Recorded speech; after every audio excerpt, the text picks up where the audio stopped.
Welcome to another episode of Prime Focus, the spotlighting program that highlights issues of concern to individuals, families, communities, bringing greater awareness and education with a view to improving the lot of many through anticipated positive actions. Again, thank you for joining us tonight. And as always, we're excited to have you join us. And for those who will watch it later, if you benefit from this program, please make sure you share it with somebody else. Tonight, we have a very important topic that we will be discussing on mental health, young people and mental health. And as always, I have an expert in the house that is going to speak to us about this very important, crucial issue. I'm excited in particular tonight. I know some of you would always say, yeah, I always say I'm excited. I'm excited in particular tonight because our guest is not just going to speak about an issue, but something that it's at the core, at the heart of what she does. She pours herself into it. And so we're in for a very exciting time. So if I were you, I'll get online right now on my different social media and make sure that I'm sharing the link with other people so they can also join us. And again, as I said, if you benefit from this, make sure you help somebody with it as well. So I'm going to start with a quick electronic introduction to welcome our guests.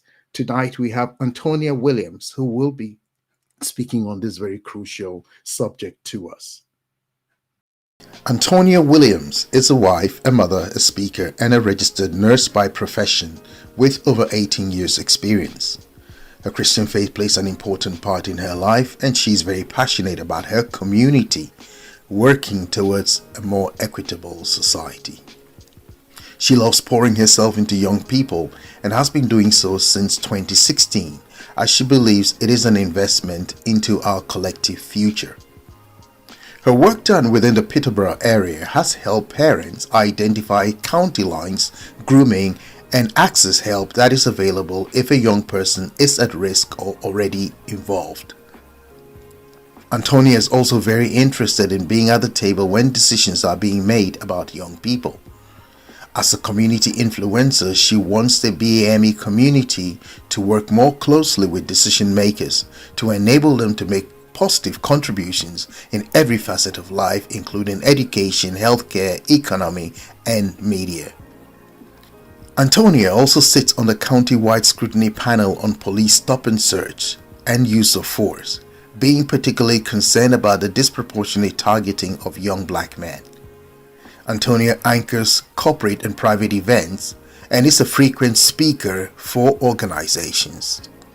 She describes herself as a happy person, a half full rather than a half empty person. Yes, tonight, Anthonia, so it's such a pleasure to have you on the program. And we're excited about the things that you are going to be sharing with us. Thank you for having me. It's always a pleasure.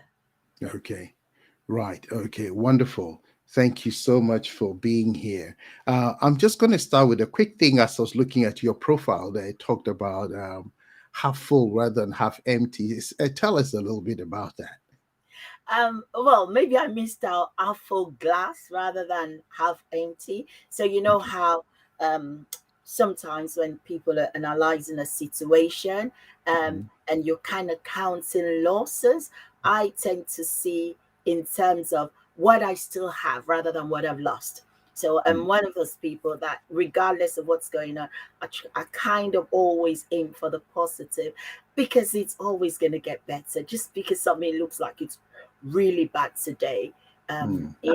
and in my job role and in life, it's a really good way, outcome or outlook, sorry, to have. So yeah, that's what I meant by that. Okay. Always look at the something that is working rather than focusing on what's not working. Okay. I sort of got a sense of that, but then I just wanted you to actually tell our audience because if somebody says, "What does she mean by that?" But well, thank you so much for that. Right. Tonight we're looking at the issue of mental health, but with a specific focus on young people. I know you're very passionate about this, and I have a couple of questions here. I've got people who are excited about having you on the program and would either watch it directly or would watch it a little later. So I'm going to start off with first one that has to do with key misconceptions about young people and mental health. I'm not going to make you laugh at me this time. I know when we spoke earlier, I sort of showed a bit of naivety with all my reading and exposure about what it was all about, So maybe there are others like me who had certain misconceptions about it because people think of mental health, their mind goes to ABC. So maybe you can share a little bit about that for us, the misconceptions. So I think that sometimes it's semantics. So when people talk about mental health, straight away people think about mental illness, mental ill health. But actually, we all have mental health, just like we have physical health, just like we have emotional health and well being. So, mental health just refers to our brain, mind, body kind of coordination, and everything is going on as it should. And I suppose when it's not as it should, that's when we start to talk about mental ill health, mental illness. And then when we're talking about something that is enduring, that's when we begin to talk about mental health disorders. And like you would understand, a disorder just means something that is not working in line or according to how it should. So, generally, misconceptions about young people and mental health sit in that, a lack of general understanding that somebody could have a situation in their life that triggers an episode of Mm, being mentally unwell. Just like I could have a headache. Physically, that means there's something not quite right, because a headache in itself is a symptom. It tells you something's not quite right. But so that's the same way. And I think because of this understanding, I'm really sorry, I'm going to use the word insanity, this understanding that when you're talking about mental health, you're talking about insanity, and young people shouldn't. People think there isn't enough things that they've experienced in life that should be able to kick them into that kind of bracket. So I think that's where a lot of the misconceptions come mm, from. mm, Again, I think it's also the labeling. So if we talk about, which we'll go into at some point, if I take something like anxiety, if somebody has anxiety, what do we mean by that? Are they anxious? Because that's a natural response. mm, If something triggers you, if you think there's a threat, then anxiety is a natural reaction to that. That's where you get the fight or flee, flight or fight kind of response. Do I fight this thing or do I just flee? You know. So all of those are just natural responses. But when we talk about an anxiety disorder, we're talking about a situation where somebody now has a kind of anxiety, but there's no threat. There's no seen threat. So we begin to talk about somebody responding to an unseen threat. But that's, taking it into another. So mm, I think the misconceptions just sit around the semantics, the lack, the use of words loosely, you know, that then means that people automatically interpret mental health to be instability, to be risk, to be dangerous, And so when you put all of that together, you just don't have expectations of seeing that within young people. all right, thank you. Um, I know you've already touched a little bit on things like anxiety, which affects young people and things like that. I wanted to put up a slide quickly so that you could maybe speak about what it was showing to us here. Um, let me start. I've got a couple of them, so I just want to start with one of them very quickly. Let me start with something from the WHO. And when you look here, it talks about the fact of what you just said about anxiety and other disorders being a leading cause of illness and disability among adolescents, and suicide. Oh my goodness, among 15 to 29. Now, this is global statistics from 2021, and so I wanted you to sort of give your own thoughts in looking at something like this. What would you say? Um, if I said I'm surprised, it will be a lie. Hmm. So this is my bread and butter. From the time I get up on a Monday morning till I close my laptop on a Friday evening, this is what I deal with, Mm. the referrals pouring in. And again, there's this thing about, why should a young person be depressed? Again, is that lack of understanding. Depression is not just being down. Every one of us are going to go through times in life when we're just low in mood. Is the So what kicks something into the level of a mental illness is persistent, is a pervasive thing. So we're not talking about me having a low mood because my football team lost. It's not as if I'm having a low mood because I wanted to go to this party and dad and mom said no. We're talking about something more pervasive than that. I mean, this almost like a permanent low mood. I can't bring myself out of it. Now, the question, if I go back to the first question, why? What is it that is causing this?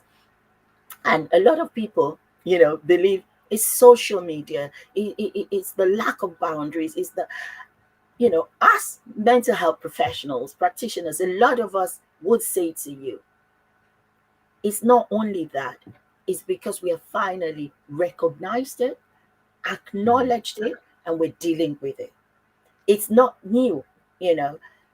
Some young people live in such dire situations. And when I say dire, it's their perception, not mine. I could look at a young person and think, oh, everything looks all right. But what they perceive, and this is the difference, the perception is what's different. So if a young person is persistently bullied in school, and they come home and they're trying to talk about it, and they can't find an outlet for that, it becomes the biggest thing in their life. Mm. It looks like this is not going to go away. It looks like there's absolutely no way out. And this is where you find the sliding down into depression. And then we talk about something very, very much in mental health when it comes to young people, and it's called validation. Mm. Validation does not mean that I'm saying whatever you've done is right, because sometimes young people respond to a situation with a behavior that we find challenging. So when I validate it, I'm not saying that's right. What I'm saying is, I understand there is a reason why you have done this. So, what I want to do is help you walk through that. So, that's absolutely different from we've got to put an end to this behavior. It's not acceptable. The behavior is not acceptable, but the feeling that have triggered that behavior is very valid. Everybody has a valid reason in their heads for doing what they do. Mm. Just because it doesn't make sense to you and I does not mean it's not valid to them. And the biggest thing that can stand between us and helping our young people is that absence of validation. Parents saying, look, I'm the boss here, you can't keep slamming doors. Teachers saying you will do as you're told. Bullies saying I'm gonna have you, and it just feels like everyone is Mm. closing in on them. So validation is such a strong thing, because I've sat in meetings and I've heard teachers telling me all the negative things somebody's doing, and parents saying it, and I just say, do you know what? Stop. Is there one thing that they do well? Is there one good thing? Because what that does is forces them to actually see the whole child. Because Mm. when you see just behavior, that becomes how you see that person. And if you want to help a person and the behavior is already standing between the two of you, it's going to be hard, because and if you're an adult, there's a lot of things there. You've got our ego, I'm the boss, I'm older, you should be listening to me. I've got a lot of friends that say to me, I can't do what you do. And the only reason is because they don't want to be talked to like that. But get beyond that, and you will see a really vulnerable young person, and sometimes even older people. So, you know, that validation is such a strong point with it. The statistics cannot be disputed, and that's 2021, and it's probably higher now. Right. I mean, you throw in lockdown. Mm. Now, I said anxiety is a natural response to a threat, and that it's when it becomes pervasive, when there isn't a threat, that's when we begin to look at it as, somebody's being unwell, or even a disorder, because we have things like generalized anxiety disorder and all that. But I don't want to be too, academic in this. So, but when you think about that, it's to a possible threat, right? Well, we woke up one morning and the world was in lockdown. And we told our children they couldn't leave the house. And we said, you've got to wash your hands singing happy birthday. And we said this and said that. And then we said it came from China, but it's not from China. And and suddenly social media became a minefield. Everybody's throwing up information there. Conspiracy theorists coming from left and right. So is there a threat or not? Because we can't make up our mind if there is. Mm. So we have young people who spend a lot of their time in the IT world. They spend it in ether, like I say to my children. So you can imagine for them, is there a threat or not? Is there? They don't know that. So there has been an increase in anxiety disorders that we are seeing because they don't know if there's a threat or not. So the response from them is something is going to happen, Right. you know. So, and that's Mm. just a little bit of every A other little thing. bit of that. Yeah. I thank you for that exposition there. I could feel the passion in it. Obviously, my question is probably something you've heard maybe almost on a daily basis, hearing people asking similar things. But as you were talking there was one other statistic. I know the statistics are many, but one other one that has intrigued me a little bit, and I wanted you to comment on that particular one as well. This one is from the UK. This is from the NHS, November 2022, so it's not even 8 months yet on this one. My question in looking at this is, yeah, well, people go through phases in life and all that, but when you look at this diagram, you notice that the girls column from 17 to 24 is a big shoot from what it was before. Why the big difference there? I mean, I I think I think think, that's the key question. I think again, statistically, even when we referral, um, we get girls responding to interventions more than boys. So if I get 10 referrals, 7 girls, 3 boys, the chances that 6 of the girls are going to engage is higher than even one of the boys engaging. Hmm. And I think part of that is also um, language development in that age range is quite higher in girls. Not, I don't want to throw it like they don't have that development, but it's that ability to communicate. It's quite, girls talk. If you ask a girl what happened, Mhm. you went to Tesco's and somebody asked you to get in their car. What did you do? A girl's going to tell you that story starting from when she got off the bus. She's going to, you know what I mean?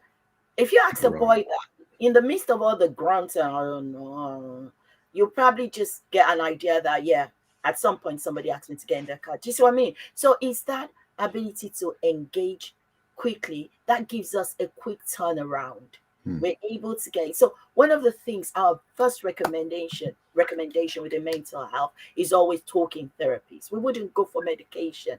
You're talking about young brains. There's got to be so much evidence to suggest that that's the only way to help a young person before they get medication. Hmm. Talking therapies is a two-way street, isn't it? And Hmm. again, that thing about being emotionally able to express language seems just not yet quite there with boys within that age range. So, and now I must put in a caveat. That's my experience, given the length of time I've done this job. So that's where I'm drawing this from, and I think that's what feeds into those kind of statistics. Hmm. So what you then get is that the girls are more likely to be engaged, be referred, coming. So although they have more numbers, it doesn't necessarily mean that you have more girls experiencing that. Hmm. For me, it just means you have more girls responding to people trying to help them. Hmm.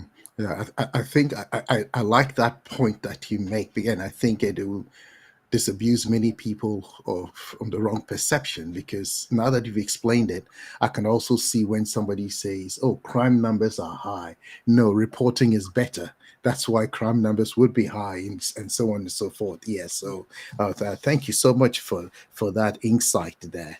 Um, I have a question here, and when we've talked about prevalence already and all that, but my question is mental health more likely in some young people than others, or is it just across the board, the whole spectrum, everybody the same? So statistically, I think the last time I read a research paper, 1 in 3 of us, and that's Hmm. not discriminating between children and older people, are going to have some mental health need. Now, I use the word need at some point. So there's two of us, so the likelihood is low. When there's three people in the room, one of us, Right. which is a third of the world. Hmm. But again, it's understanding what we mean by mental health need rather than being mentally unwell. Now, young people, when they refer to us and we're completing our initial assessment, we ask a lot of historical questions. Now, a lot of people have asked me, is it genetically, um, is there some kind of gene that causes that? I don't know is the answer, because I wouldn't deliberately mislead anyone. But something seems to be just repeated in a family. And so that's where the whole nurture versus nature thing comes in. The children respond in a particular way because that's what they've grown up to see.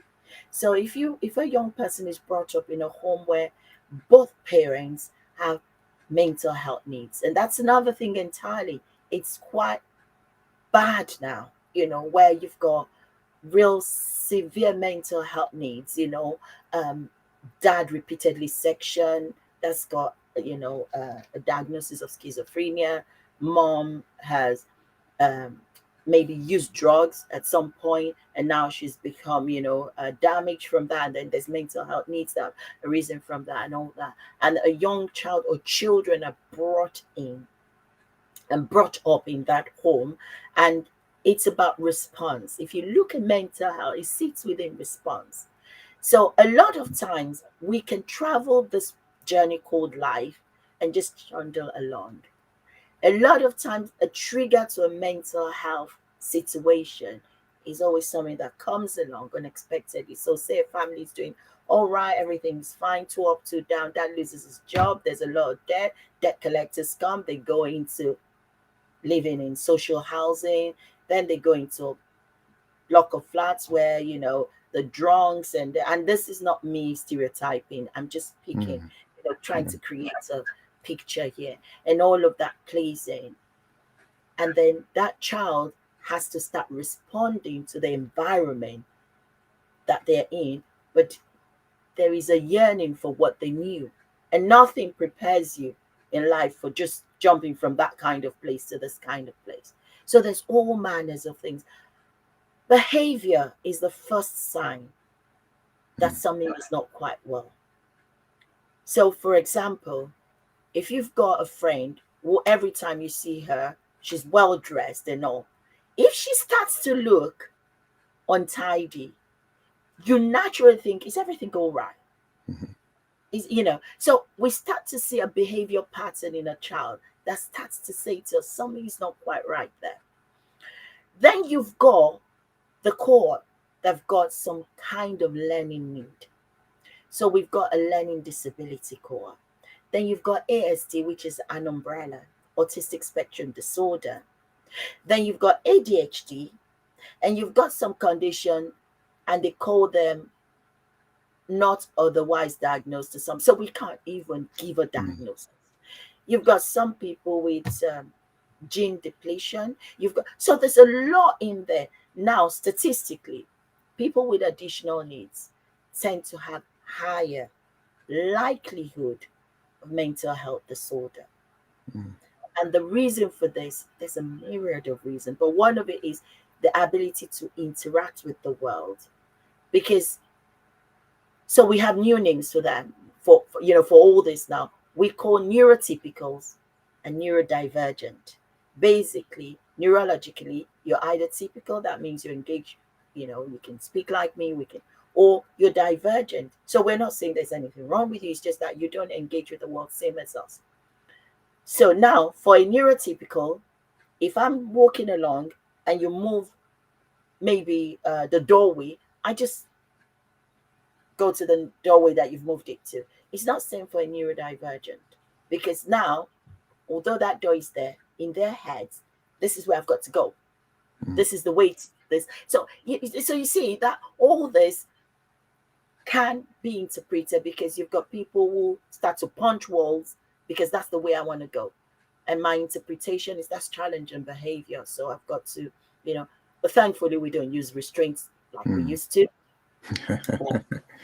That's not to say there isn't chemical restraint, which but we're not going to that today. So so yes, some people, based on genetics, chemical balances in the brain, lived experiences, Mm. would then have more of a higher risk of having a mental health need, becoming mentally unwell, or having a mental health disorder than somebody else, just based on all those other things that, um, but Yeah.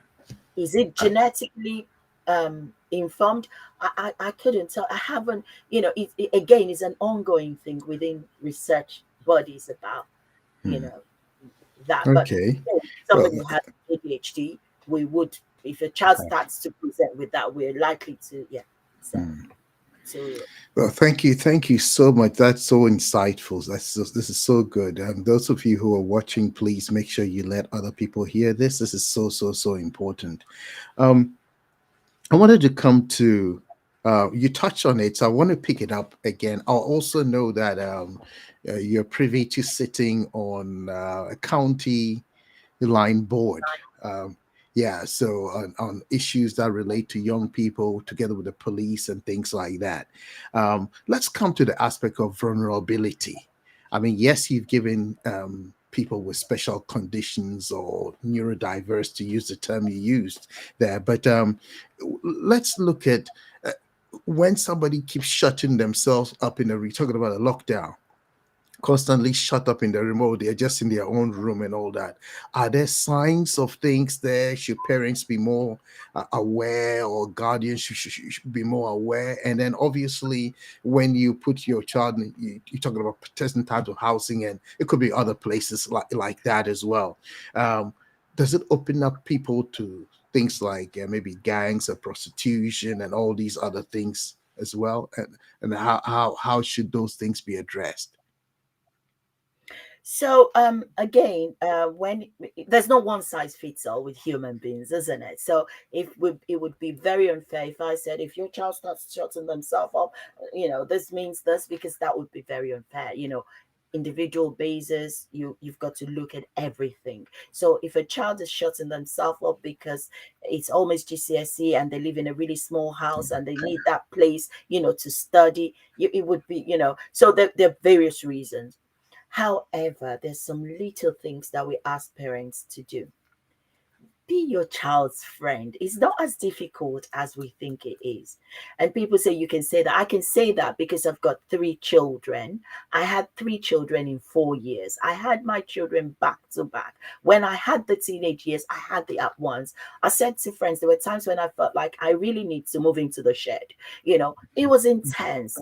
Mm. But the most important thing is that I wanted to be part of their growing up, not just be mom. And then they laugh at me because when I say something and they say, well, mom, what are you being? Are you being a friend or mom? I'm like, no, this is mom. Yeah, no, this is mom. So we do that. But I want to be part of your life. Let me in. You tell me what I need to do. And this is where validation sits. If your child is upset and you know they're upset, don't That's not the time to be like, I don't know what's wrong with you. You know, you're luckier that. Look, we're not in competition. This idea that, oh, I had it so tough and you don't know how lucky you are, is not helping, you know. And again, I'm not saying all children are the same, but you need to find what their language is. You need to find how to engage them, and engage them you must, because they are vulnerable. You see, there is a set of people out there who want to use our children as mules for ferrying drugs, for getting crime done, because they're children. And so if they get caught, they're not going to get the full sentence, or so it looks like, but they're going to have a record. And a lot of things happen when these children get thrown into those areas where it's actually quite criminalized. I had a year of working in the prison, and then I thought, I can't do this. I'd rather be on that end where I can do the prevention work, which is one of the reasons why I ended up in children and young people's mental health service. But I did work in prison. My heart used to break for young people who came from those, the young offenders unit where they're pampered and all. And then they're 21 and they're thrown into prison with hardcore people who don't care. It's a jungle and everybody wants to be boss. And these young people, they're really the bottom feeders there. And it's really heartbreaking because they didn't get into crime because they were crime bosses. And no, there's some people, they're actually accidental criminals. I call them that because, I'll give you a really quick example.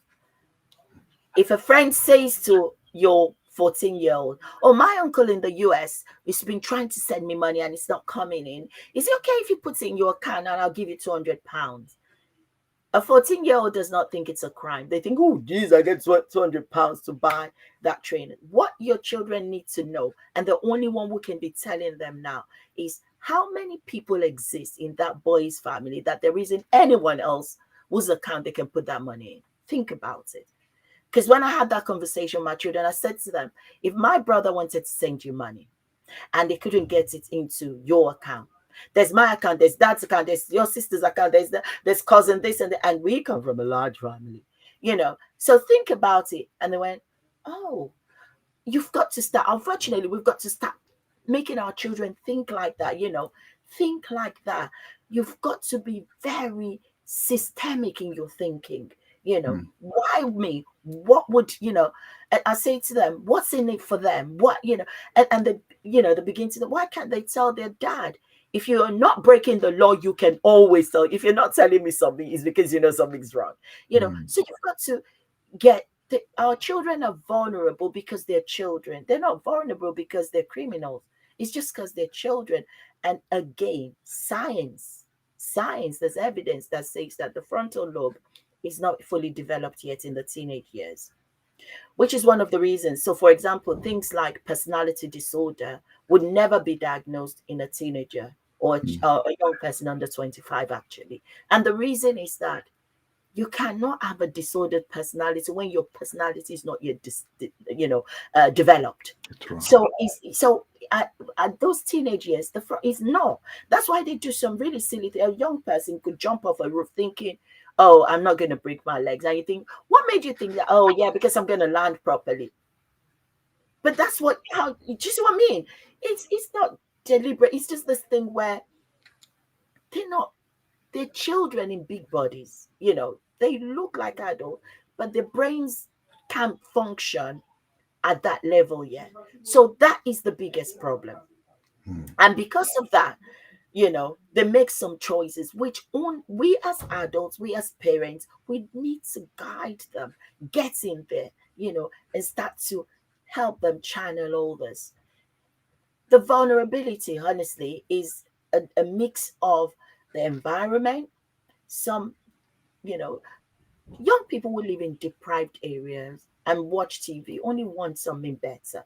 You can't even blame a young person for wanting something better. And then you've got all these people out there thinking, oh, with you know, just a pair of trainers, your children's future could be totally compromised.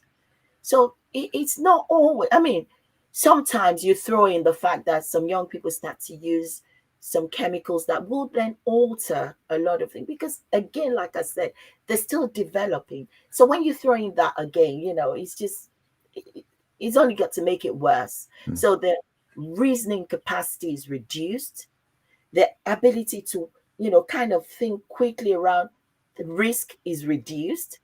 So, and in all of that, and some people feed these things to their children deliberately because, again, you see a young person, they just see cash.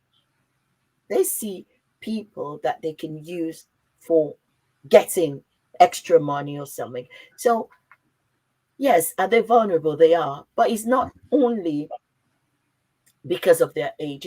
We've got to look at the science behind it as mm. well. Awesome. Awesome. Awesome. This is so good, Antonia. Thank you so much for this. Oh my goodness. Uh, Let me come to social media. Hmm. I hear people say social media, they would use it a bit and then, oh, I'm off social media for the next few months. Then they may go back again. Now, to put it out there so that nobody holds me responsible, I'm into social media. Part of my work is social media consulting. But I understand that there are pros and cons of using social media. Let's address the effect social media is having on people, not necessarily blaming a particular platform like sometimes happens with one particular platform, but should there be alternatives? Should they be used but uh, guarded or monitored or whatever? Um, uh, Absolutely. I have nothing against social media. I Hmm, use it moderately. Some things I don't go on. I think I'm one of those people. What's the point of something? If there's a point to it, then I will be on it. But if there's no point to it, and I wouldn't mention them, but there's some social media, platforms I'm not on. I don't join. I don't engage in. It's got nothing for me. But again, my children, I know for a fact that they're on different, social media, I think. So before they got to 16, they were not allowed. They knew that. And I always say to my children, trust is a currency. hmm, I trust you to not go and open one in a different name or something, but you shouldn't. Once you're 16 and you can, feel free. I'd love to be able to access it. And again, for the same reason that you're vulnerable, I could see and, a write up and immediately think, don't respond to that. That's just baiting. Someone's baiting you. They want you to respond and then they're in. Um, but and the thing is that we pray for our children that they are who they are with us when we're not there. That's the prayer. I think hmm, every parent, yeah, pray. So, yeah. But so blaming social media 100% is not fair. But also making them absolutely blameless is not fair because somebody's got to be holding responsibility. If we set their children, they're too young to vote. They're too young to get married, but they're not too young to be on some of these platforms. Nobody's responsible for, managing the the kind of materials that they can access on these platforms. Then that's just not. It just doesn't make any sense to me. hmm. So there is a place where social media has done a lot of that. I mean, people can go on social media to learn how to commit suicide. The chat rooms for that. And I'm not even talking about the black one because the dark web. So in my line of job, there was a situation where there was social services, there was the police and all, and there's something called the dark web, and it is the worst thing that a parent could know about. So we're not going to go there. And if you ever pray, just put it in there that it implodes somehow, and because it's evil. Um and, and it's horrible. It's used to do all manners of things, but even in mainstream ones, I think it can be better regulated. Personal thoughts. No naming of names. I don't have the authority. Then I put the onus on parents. So when parents come in, when we're having an assessment for the child, and they keep saying to me, oh, he's always on the internet, even in the middle of the night. Who pays the phone bill? You do. Okay. And they go on Wi-Fi. Yes, turn the Wi-Fi off. Put it in your room, turn it off. Who pays for the phone? Take it off them. Yes, you can't stop them from maybe going on through a friend, but you are putting in the checks and balances Mhm. yourself. When I have a young person in front of me who say, they're being bullied online, I say, stop going online. And they look at me like I just fell out of heaven. But if you stop going online, they'll get bored and move on to the next person. You see what I mean? So sometimes what looks like a big deal could have an immediate response. But the one thing that young people don't like is being different. When we are older, the one thing we always want to do is to be different, stand out. I'm my own person. But as a young person, they don't want it. They like that, if everybody's doing something and they're not doing it, it makes them feel like they're somehow not on par. That's They're right. not cool, And so that's where the whole thing of social media power is, that power of, you know, managing people's mind in a way that is, we talk about county lines, we talk about grooming. There is grooming going on every day on social media with our children, we like it or not. So we need to be able to put those, there's parental controls that use it. Sometimes you think, oh, it doesn't matter. It does. Your own way to do it. We cannot leave the training of our children to schools alone, to communities alone, to churches alone. To It's a collective, but it starts at home. And I think a lot of times, and I'm not blaming parents. I'm a parent. I'm not parents bashing at all because it's hard work. But the thing also is, if we keep thinking because it's not going to have any impact, we don't do it. It just means that our children are at a higher risk. I've done a lot of work with young people. I've seen a lot of grooming, and I'll tell you something. They're looking for young people whose parents are not as what's the word I'm looking for? Whose parents are not, they're not constantly checking in. They don't want parents who would easily get them and start.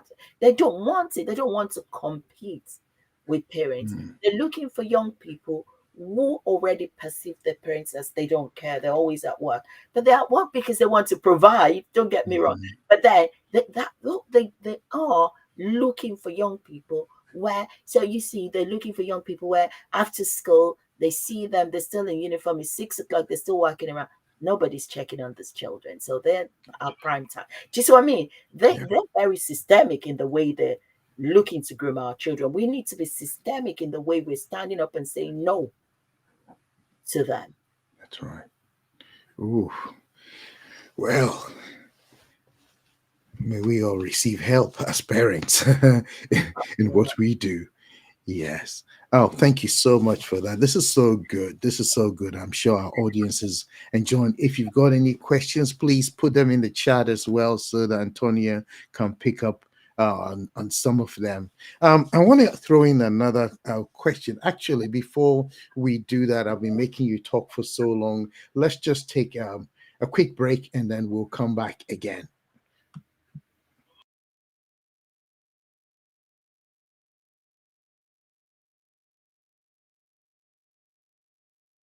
Prime Focus is a twice monthly live streaming program on YouTube, which highlights issues of concern to individuals, families, and relevant communities, bringing greater awareness and education, with a view to improving the lot of many through anticipated positive actions.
join in our conversations, and subscribe to the channel too.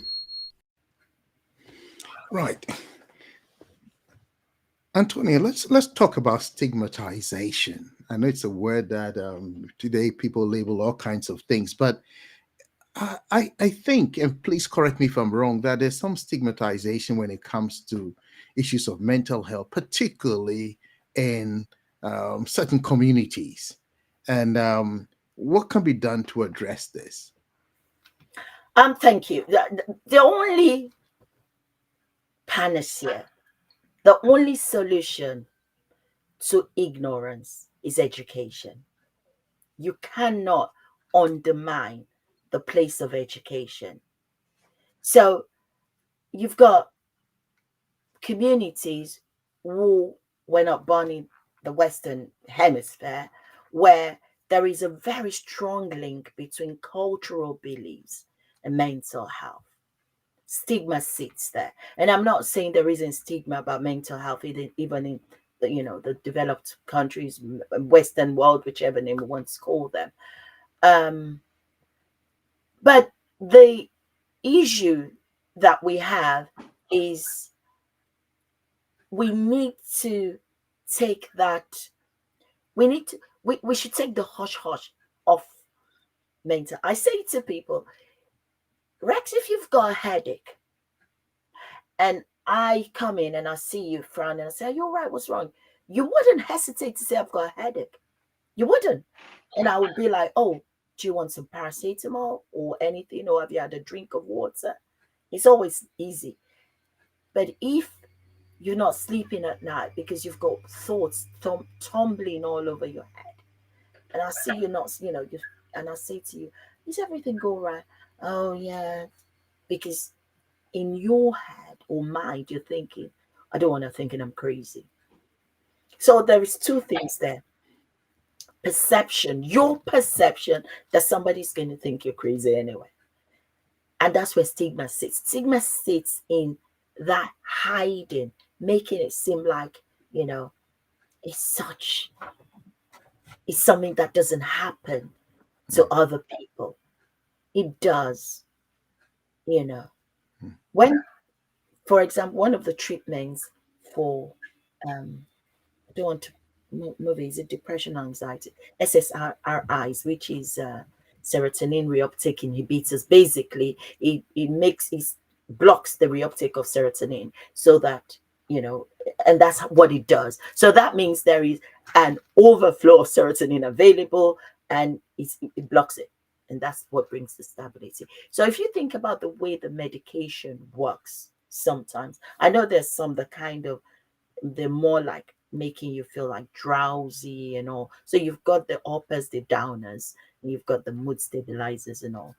But this is not a pharmacy class, so we're not going there. mm, But basically, you've got all this different medication, and they're specifically to help us with, manage this. And but I mean, even cancer. If somebody gets a diagnosis of cancer, which not all of them are curable, sometimes people can say it, we run the race for life, we how many times have we gone to raise money because so for some reason there is this disparity between physical health and mental health, and I think that's where it sits, because somehow it's that thing about cultural overshadowing of it. Culturally, it's just something that happens to evil people. You must have done something in a former life. I mean, depending on people's beliefs. And I think that's why, the cloak and dagger thing is what keeps stigma in place. I think if we just take it off and just say for what it is, they're unwell. I have a friend here in Peterborough whose husband went through a really, really horrible time of being mentally unwell. And I didn't know he was unwell, but I could see something was wrong with her.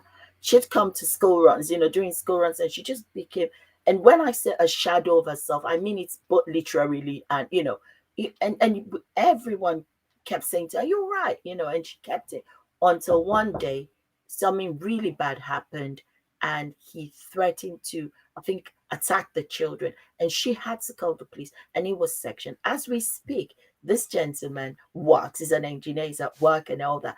He had to have medication and all that, but he's all right now. So you understand, it's these things that it's the way that we perceive things. And every one of us said, why didn't you say?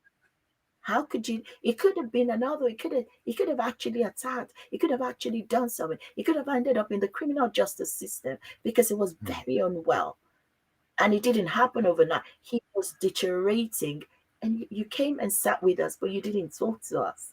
So it's all this. We need to really be willing to educate ourselves, understand. I think understanding is really important.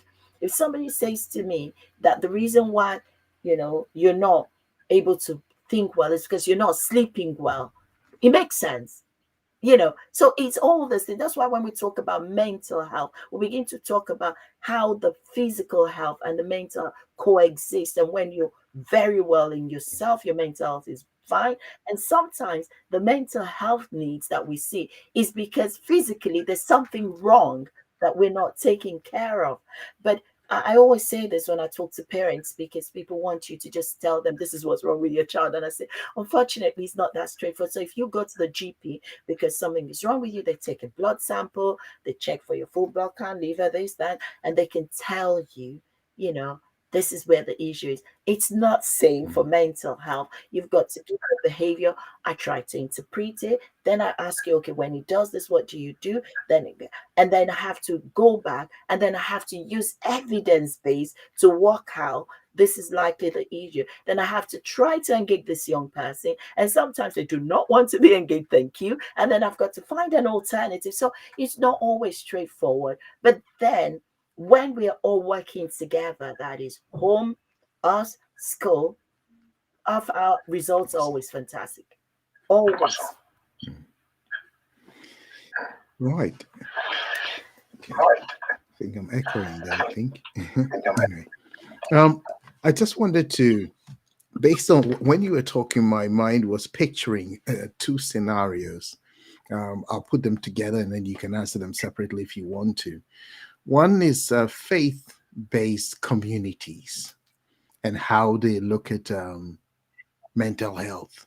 I know reading your profile, you are a woman of faith. And where is the balance? Is it praying for people? Or is there a place also for seeking professional help? That's the first question. The other question is a scenario where you mentioned use the word section. Somebody doesn't want their child section because of that emotional attachment, but yet the child is become a threat. They become prisoners in their own home. What do they do? Okay. So the faith one, I've got a Okay. really good answer for you because it's from the Bible. The Bible talks about, but I don't like Hmm. misquoting, but I can remember where it is, but I know that it was about if somebody tells you they're hungry and you say, "Oh, God bless you," go in peace, da da da da, but you haven't really fed them. You understand what I mean? You haven't given them food. When Jesus fed the 5,000, they didn't ask him for food. The Bible says he had compassion on them. He knew that they needed a physical re reuptake, for want of a better word.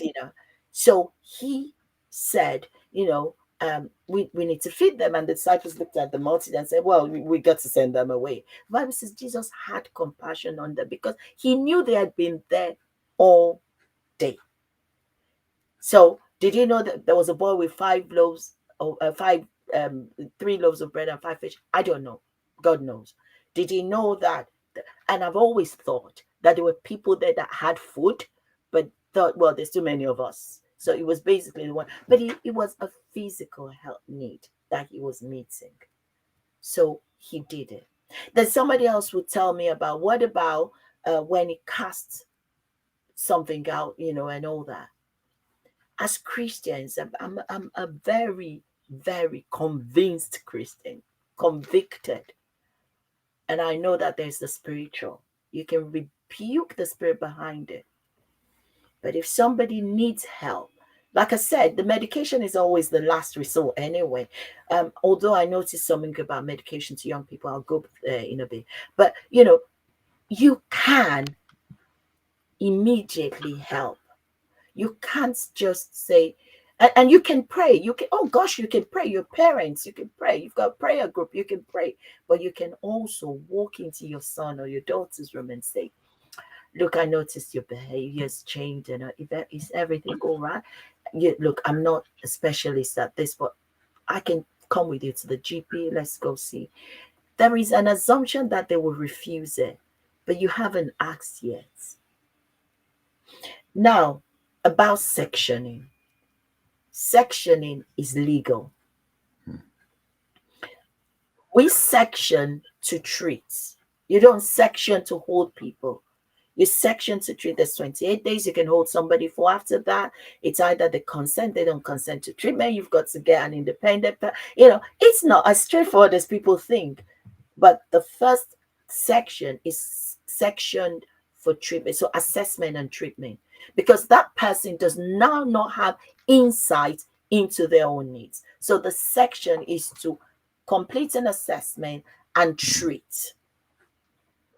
Now, a lot of people, once the treatment starts, are well aware that, oh, okay, because now they know, oh, I get better, I feel better. You'll be surprised at how many people are getting treatment and they're working full time. Treatment is not necessarily medication. So, and now even within the NHS is what they call spirituality. So it's people, yeah, using their faith base to seek help for themselves. So they're not going to say Christianity or but spirituality. So there is a place for understanding that in the midst of all this, there is a place for us as people to go down the route of our individual beliefs. Ooh. So No, no, yeah, that's go not. I was on. just going to say that is so insightful. I mean, given the two examples Yeah, that you gave and all that, and I hope the audience has picked on that as well, so that we don't go with our own misconceptions about some of these issues, and somebody's desperately needing help, but it's not actually because of how people may see it. So yeah, so thank you so much on that point. I was going to have a follow up point, which would probably be my last point there. But before that, I've been looking in the chat, and there's a question I want to put up on the screen for you from a Gracelyn there. She says, I'm concerned about how easily the GPs give out medication to young people. I also noticed through my work that there are a lot of young black males. Yeah, I absolutely agree with you that there are lots of young black males. The only other thing I would say about the young black males is that a lot of time that doesn't come from home. It comes from school, and it's a lot of times to do with challenge and behavior. Again, I'm talking about my own line of work. It comes from school not being able to manage their behavior and just doing referrals that and I've always said it. So if somebody were to run into your car, if you're driving, somebody bashes you from the back, if you come down from your car, is your first conclusion that the person is mentally unwell? And they just look at me. I'm like, yeah, but it happens, isn't it? That um, the thing is that it's not that they're mentally unwell, that they're behaving like that. Sometimes behavior is a loud message in communication. I don't have the language to tell you life is really not, as I wanted. A typical example, unfortunately, it didn't end well. The young boy lost his life. Was a young boy. He was being groomed, and and he was getting worse. They wanted him to do more and more, and he was just really, he slid into depression. He didn't want to do it anymore. But at the beginning, they're friendly, isn't it? You're one of the lads and all. But now they just wanted him to keep getting on the train and taking drugs far and beyond, and he didn't want to do it. And they threatened they were going to kill his mom, they were going to rape his maybe 5-year-old sister. That's too much for a 12-year-old to carry, and he just couldn't. And in school they couldn't get him to work. He was constantly having meltdowns and all, because he had been threatened that if he spoke up, this would happen to his nearest and dearest. A 12-year-old carrying that picture in his head, adults threatening to rape his 5-year-old sister, and he just didn't have enough trusted adults around him to tell it to, and he ended up hanging himself. He only wrote that, or he recorded it on something. So it's when you look at it, it's very heartbreaking. And when you look at the behavior from the boy, when school talks about, you think, oh, that's bad. But then if we step away from it, because if you're on the receiving end of challenging behavior, you just want it to stop. You're not being analytical. You just want it to stop. Nobody goes to work to get abused. So, but if you stand back and just begin, one of the things I always say to people, walk in their shoes for just 5 minutes. Just think about it. You're a young person, you don't feel listened to. There are people out there that just want to take advantage of you. You don't want to do this, but you feel like you're blocked in a corner. What would you do? Behave like a wounded lion. And sometimes that's what we see. But they do it only to those who are not going to fight them back. Right. So you've got such, it's complex when you look at it like that. But when you stand back and start, I call it peeling back the onions, you start to take one after the other, take one after the other, take one after the other. And then finally let them realize that those people are powerless. If you report them, they're going to back up. They don't want the police involved. They don't want those issues. They just want a child that they can use as long as possible. And once you go past 16, they don't want, because you could get them into trouble. Although a lot of them, the people who are, and the hierarchy of those things are faceless to these young poor boys who are doing the role. But it's really, really hard. Now, to go to the question about how easily the GPs give out medication, unfortunately, I can't comment because it's unfair on, for the GPs. So for me personally, mental health medication would always be started by the specialist. If it's going to continue, when I'm talking about low level anti-anxiety or the ADHD medication, because some parents would say to you, I can't cope with medication. And people think it's easy to give those prescriptions. It's really hard because it needs monitoring. There's a really huge impact on heart. So they've got to have regular ECGs, and it's blood tests and all. And if there's any markers to show that something's not quite right, they're titrated down and it's stopped. I mean, there are better medications now, but it's not an easy decision by the specialist. However, once it goes into the community, it can be continued by the GP on a repeat basis. So I don't know, this comment about GPs giving out medication to young people. Would they be young people under 18? Or are we talking 20, 25? I don't know, but I really can't comment because I'm not a GP. I don't, my service is more specialist. Thank you so much for all the detailed explanations there. I know we've had a little time overrun there, but this is so good. I just want us to wrap it up there. But I was going to take one more question from the chat for you. Are there employment laws that protect those who have mental ill health and want to continue in employment? I because I don't know if it's a yes or no, I would say there would have to be. So within my workplace, I sit on the EDI, which is the Equality, Diversity and Inclusion. And so if a person has a mental health need, it is their right to have that discussion confidentially. They don't have to disclose it, but we must support their being able to remain in the workplace if that's what they want to do. So that's where you talk about things like reasonable adjustments, where you have to support them in a way that makes it possible for them to maintain their mental health in a healthy way and still work. So it might be we're looking at the caseload. It might be, there is support extra support for them. It might be that it will be a staggered kind of day, or they start later and finish. We have to, the law says we should. So if that's what you're saying, yes, there Mm, is, that support. And you don't have to discuss it to everybody. If you have had that conversation with HR and you want it to remain confidential, then it will remain confidential. But yes, you can.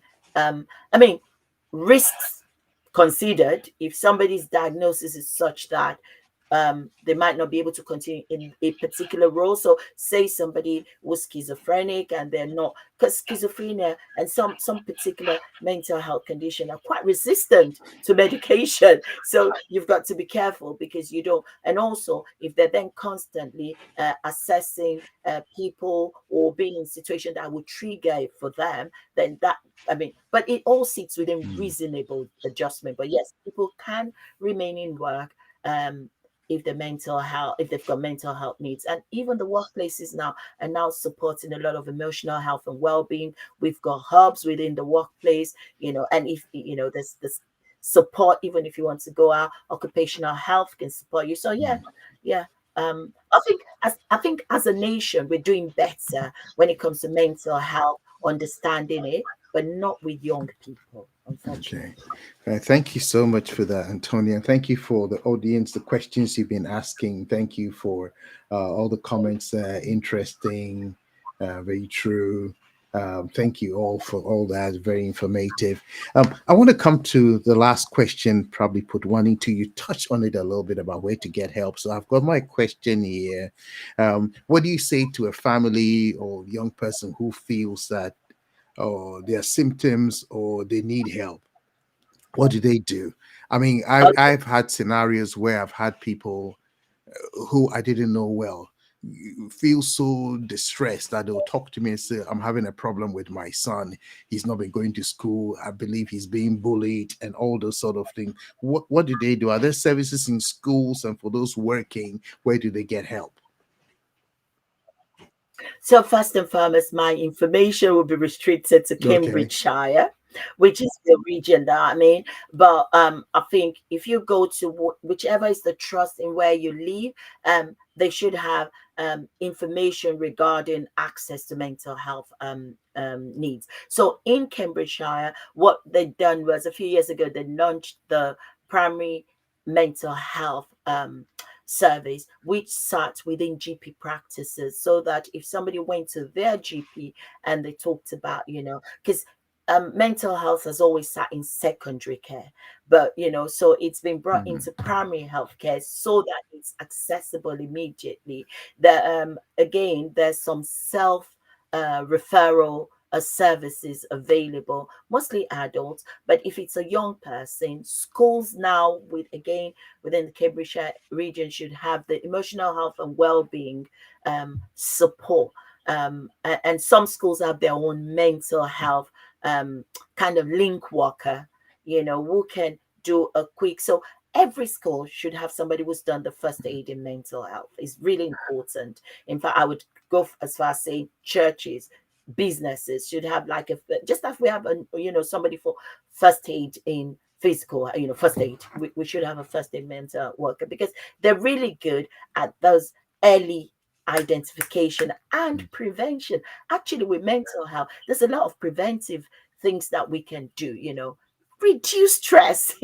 First and foremost, stress. Sleep well, eat well, get some exercise. You're never too young to make sure you get some exercise. Then a 1 hour walk daily will do you a world of good. Now, some people have mobility issues, so it's all about adapting it to the individual needs. Look at the internet, the free resources, things about your diet. You'll be surprised how there is a link, like I keep saying, there is a very good link, strong link between physical health and what we eat, how we see, how we engage with the world. Even socially, you might not be somebody who is into large gatherings, but going out with a few friends, keeping a small, our young people having access to swimming, games, all those things, they're really, really good. I know a lot of things shut down during lockdown, things are slowly beginning to come back. But if there's a worry, if there is a mental health link worker, if they don't have, ask them what support is available, because most schools, the previous job I held, I ran a service in Peterborough called Project for Schools, and we went around primary schools training teachers and school staff in identifying the early signs, because that was really good to say, instead of waiting for a crisis, you can begin to see some things and get help into school quickly. So talk to school, talk to GP practice. You can't go wrong with those two places. Again, my caveat, Cambridgeshire, but I'm almost certain that, this is, across. And go online, look for even charities within your local area will have some kind of support. There's so many things out there now that, and it might even be through your local authority, but, check, um, and go to your GP. If you're Mm. really worried, go to your GP. Awesome. Awesome. I love that. I like the way you landed on the issue there. And for our audience, yes, there are services available. You can speak to it. She's given us good education insights where you can ask the right questions as well, whether to your child, your peer, if it's a young person, to the school teachers, to the doctors, and all that. So, thank you, Antonia, so much for this. Has been so good. I'm sure the audience would agree with me as well on that point. And wow, so insightful. And thank you for taking the time to be with us. To our audience, thank you again for joining us. Make sure you share the link with other people. You probably know somebody who knows somebody who knows somebody who needs this. So please just keep sharing it. And on that note, we bring tonight's session to a close. Antonia, it's been a pleasure having you. And thank you Thank so you. much. Thank you Thank for you. having me. I Thank just, it's what I love. I you. think we can change the world one child at a time. Indeed, indeed. And thank you for the good work that you and all the teams that you work with do. Talking about going to primary schools, I'm like, wow, that's a good early start or intervention. That is so good. Yeah, thank you so much for doing that, helping to create our future generations. Thank you. Thank you All very much. right. Thank you. Thank you, everybody. Thank you for Thank joining us you, tonight. everyone. Thank you.